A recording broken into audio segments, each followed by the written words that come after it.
Sylvester stallion হলিউডের এক কিংবদন্তি, দৃঢ়তা ও অধ্যাবসায়ের জীবন্ত প্রতিমূর্তি। দারিদ্রতার সাথে নিত্য সংগ্রামী পরিবারে জন্ম নেওয়া স্ট্যালন তার জীবনের প্রথম থেকেই নানা প্রতিকূলতার মুখোমুখি হন, যার মধ্যে মুখের আংশিক প্যারালাইসিসও ছিল। তার তারকা খ্যাতির যাত্রা একেবারেই সহজ ছিল না। অগণিত নির্মাতা তাকে প্রত্যাখ্যান করেছিলেন, তবু তিনি হাল ছাড়েননি। স্ট্যালন মাত্র 3 দিনে রকি ছবির চিত্রনাট্য লেখেন এবং তখনও একজন অচেনা অভিনেতা হলেও ছবিতে অভিনয় করার জন্য ছিলেন দৃঢ় প্রতিজ্ঞ।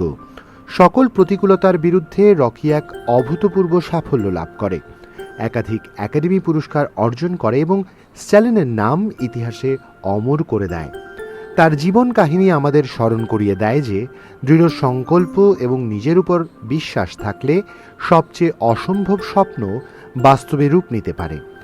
তার চমৎকার কিছু লাইন ঠিক এরকম, এই কথাগুলো খুব মনোযোগ দিয়ে শুনো।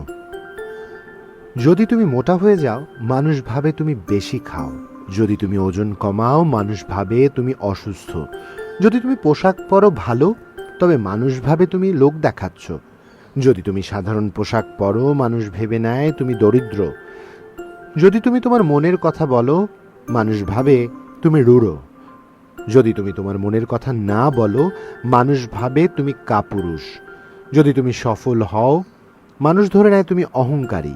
যদি তুমি সংগ্রাম করো, মানুষ ভাবে তুমি অলস। যদি তুমি সৎ হও, মানুষ ভাবে তুমি সরল। দেখো, তুমি জীবনে যাই করো না কেন, মানুষ সব সময় তোমাকে সমালোচনা করবে।